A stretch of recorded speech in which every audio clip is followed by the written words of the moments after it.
Recentemente eu vi um vídeo de um canal que tá aparecendo aí na tela, eu não me lembro o nome, mas eu vou colocar aí na tela, falando sobre jogos de mascote horror. E eu decidi fazer um vídeo sobre esse mesmo tema também, porque eu acho que a minha relação com esse tipo de jogo é bem problemática. Eu diria até complicada, como um casal divorciado. Na minha cabeça eu tenho uma teoria que existem dois tipos de criança. A criança que se acha especial e diferente de todo mundo porque, ela consome coisas de terror.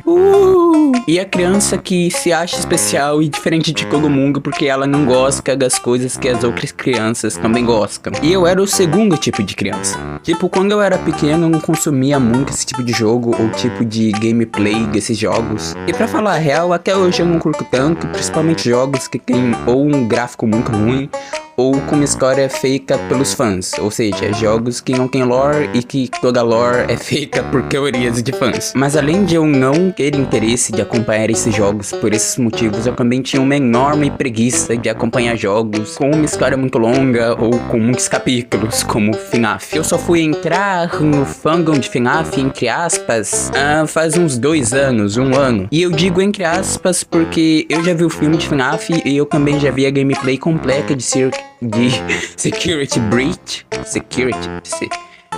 Esse jogo aí, mas eu nunca entendi completamente a lore de FNAF, porque eu acho ela toda confusa, muito longa de acompanhar.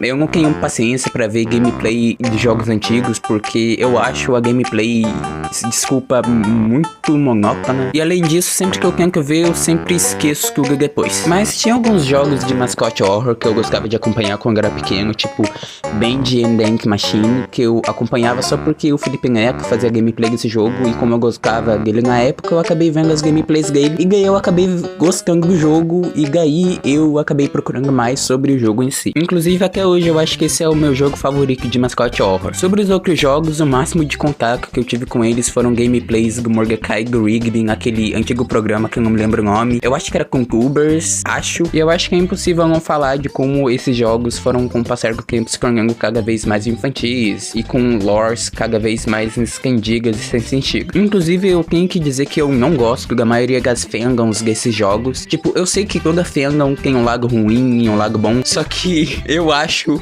os memes, as animações, tudo desse tipo de fandom muito cringe ou problemático, pra dizer no mínimo. E olha que uma das coisas que eu mais gosto de fazer acompanhando alguma coisa é fazer parte do fandom. Mas realmente não tenho paciência pra ver o pessoal discutindo, pra ver sobre qual personagem tá certo na história ou qual personagem tá errado. Ai, me dá uma preguiça. E tipo, eu acho impossível hoje em dia dizer que esses jogos não são feitos, ou pelo menos não são para um público infanto-juvenil. Tipo, inicialmente eles realmente não eram feitos para as crianças, só que elas foram acompanhando com o tempo. E realmente com o tempo se tornaram jogos muito previsíveis, com histórias muito similares umas às outras, com gameplays também muito parecidas umas às outras. E com o tempo o pessoal realmente foi tomando ódio por esse tipo de jogo, porque se tornou um título muito saturado, e também porque começaram a fazer jogos. Mas de vez em quando eu tenho que confessar que eu gosto sim de ver uma gameplay ou outra desse tipo de jogo, porque são jogos simples e legais de acompanhar. Você não precisa pensar muito acompanhando eles. Tipo, eu tô acompanhando muito Pop Playtime ultimamente, Among the Adventure, que é um jogo que muita gente xinga, eu não sei porquê, eu acho um jogo muito bom. Inclusive, de jogos de mascote horror, de jogos que eu sei no vídeo, eu acho que esse é o jogo com a gameplay mais diferente de todos eles. Eu não sei porquê, mas esses jogos passam uma vibe absurda de filme de terror com classificação 13 ou 16 anos. Tipo, são jogos de terror que tem uma história pesada e que tem jumpscare, que tem monstros, só que isso fica muito no superficial. Tipo, na maioria deles não tem nada gráfico, fica só na história mesmo. O único que eu me lembro agora é, como eu falei, Pop Playtime, que de vez em quando tem algum gore aqui e ali. E eu nunca peguei a pira de acompanhar jogo de mascote horror pelo Roblox. Tipo, eu não tô falando que é bom nem que é ruim, eu só tô falando que é esquisito. E esquisito,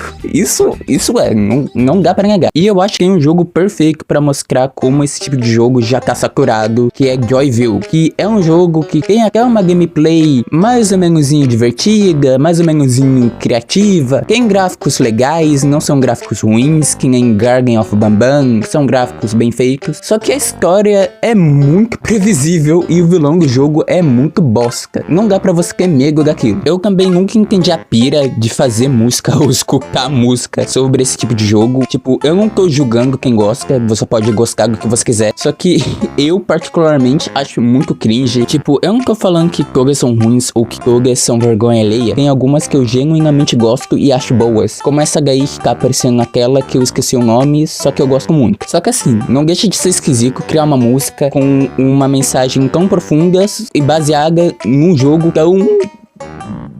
vocês entendem. E infelizmente não dá pra escapar desse tipo de jogo, porque mesmo que o pessoal odeie, mesmo que já esteja saturado, sempre vai lançar mais, as histórias desse jogo sempre vão continuar e vai ter um monte de filmes sobre esse tipo de jogo. Mas enfim, acho que eu disse tudo que eu tinha que falar. Enfim, se você gostou do vídeo, você já sabe, se inscreve, comenta, blá blá blá blá blá. Tchau, tchau.